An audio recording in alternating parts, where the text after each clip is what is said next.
नमस्कार, मी निशिगंधाची मेजवानी या यूट्यूब चॅनलवर आपल्या सर्वांचे मनापासून स्वागत आहे। पौष्टिक खा आणि स्वस्थ राहा। तर आज आपण मटार करंजी कशी बनवायची ते पाहणार आहोत। तुम्ही ते बघू शकता की किती सुंदर दिसत आहे ना करंजी। अगदी कमीत कमी साहित्यात होते ही करंजी आणि करायला अतिशय सोपी आहे आणि पटकन होते। चला तर मग रेसिपीला सुरुवात करूयात। सर्वप्रथम आपण करंजीच्या पारीचे साहित्य पाहूया। तर त्यासाठी इथे मी 1 वाटी गव्हाचे पीठ घेतले आहे, 2 चमचे बारीक रवा, 1 चमचा तांदूळाचे पीठ, चवीनुसार मीठ, 2 चमचे साजूक तूप आणि चिमूटभर ओवा। आता आपण करंजीच्या पारीची कणिक भिजवून घेऊयात। गव्हाचे पीठ, रवा, तांदूळाचे पीठ, साजूक तूप,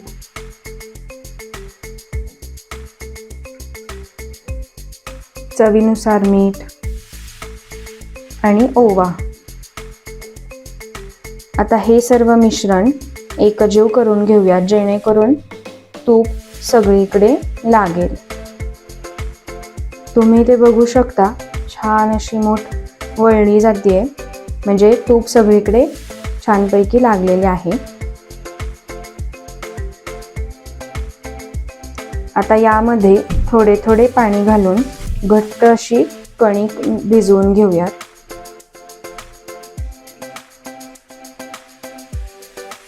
कणिक भिजवताना आपण रवा आणि तांदूळाच्या पिठाचा वापर केला आहे, त्यामुळे करंजी कुरकुरीत आणि खुसखुशीत व्हायला मदत होते। पारीची कणिक भिजवून झालेली आहे। आता याला आपण थोडासा तुपाचा हात लावून झाकण ठेवून बाजूला ठेवूयात। तोपर्यंत आपण करंजीच्या सारणाचे साहित्य आणि सारण कसे बनवायचे ते पाहूयात।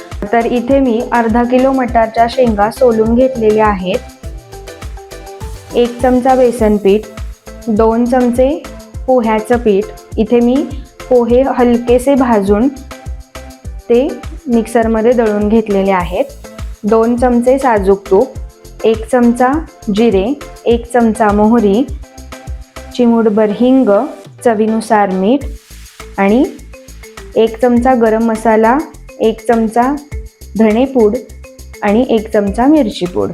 आता आपण मटारचे दाणे थोड्याशा तुपावर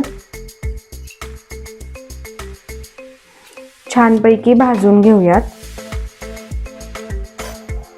बारीक गॅसवरच छान असे परतून घ्यायचे आहेत। इथे तुम्ही तुपाऐवजी तेलाचा सुद्धा वापर करू शकता। मटार भाजताना एकसारखे सतत हलवत राहायचे आहे। मटार छान असे भाजायला सुरुवात झालेली आहे। आता आपण झाकण ठेवून 1 मिनिटभर वाफलून घेऊयात। 1 मिनिट झाला आहे।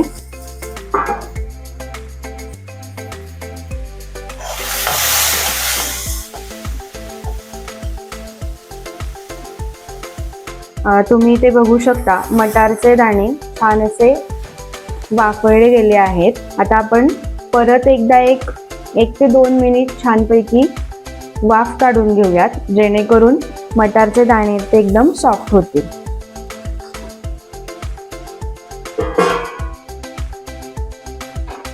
दोन मिनिटं झालेली आहेत।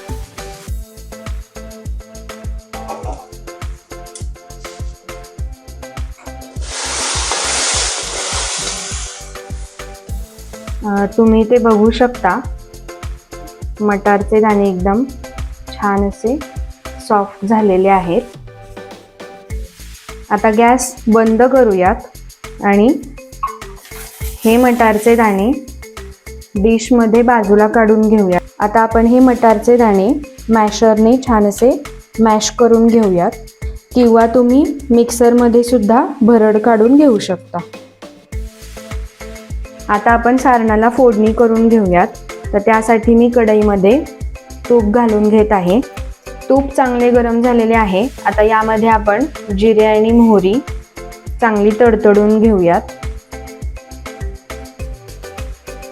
की यामध्ये हिंग, बेसन पीठ,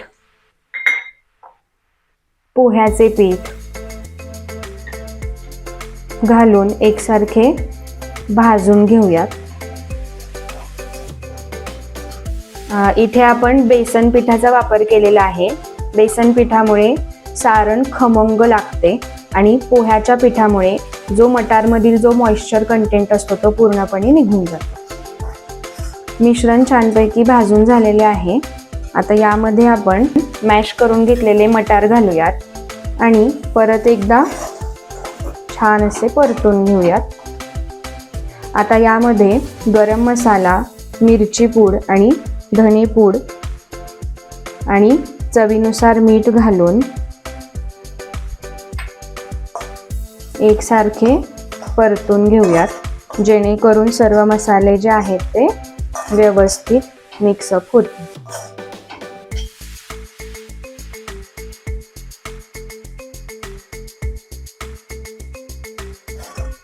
सारण तयार आहे. आता आपण गॅस बंद करू आणि सारण थंड होण्यासाठी बाजूला काढूया.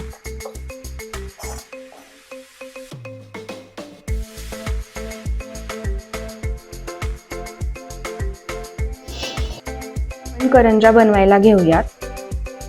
आता आपण कणकेतील छोटासा गोळा घेऊन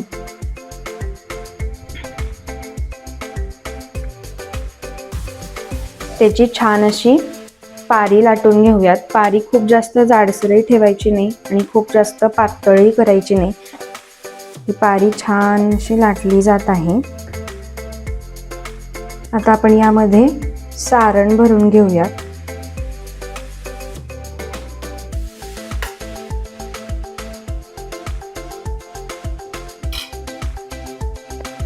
आणि आपण नेहमीची करंजी जशी करतो तशी फोल्ड करून घेऊयात.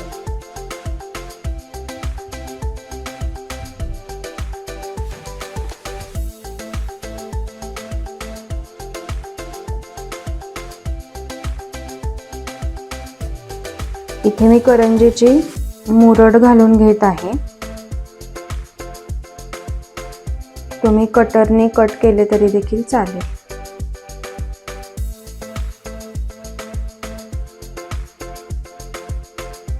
तुम्ही ते बघू शकता.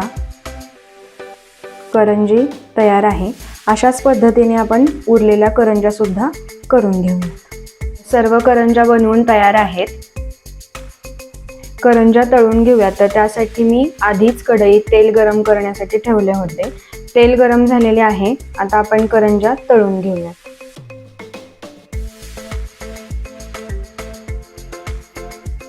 खूप जास्त तेल कडकडीत गरम करायचं नाही, नाहीतर आतून करंजी मऊ राहते, चांगली खुसखुशीत होत नाही. मध्यम आचेवरच करंजा छानपैकी तळून घ्यायच्या आहेत. खूप घाई करायची नाही. आता आपण करंजी पलटून घेऊयात.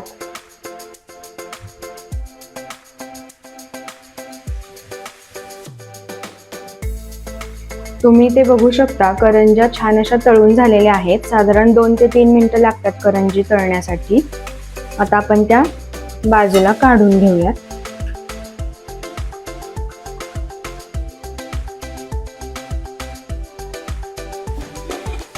अशा पद्धतीने आपण उरलेल्या करंजा देखील तळून घेऊयात.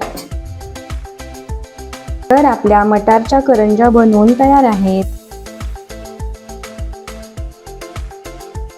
तुम्ही ते बघू शकता किती सुंदर झालेल्या आहेत करंजा. अतिशय सुंदर झालेल्या आहेत. तुम्ही ते बघू शकता की किती कुरकुरीत आणि खुसखुशीत झालेल्या आहेत. आवाजावरून तुम्हाला समजतच असेल. तुम्ही ते बघू शकता की किती सुंदर दिसत आहे ना करंजी. ह्या करंजा तुम्ही चटणी सोबत किंवा टोमॅटो केचप सोबत खाऊ शकता. खूप सुंदर लागतात. ही रेसिपी तुम्हाला कशी वाटली हे मला नक्की सांगा आणि आपल्या प्रतिक्रिया अवश्य कळवा. आणि आपल्या चॅनेलला लाईक, सबस्क्राईब आणि शेअर करायला विसरू नका. तोपर्यंत पौष्टिक खा आणि स्वस्थ राहा. धन्यवाद.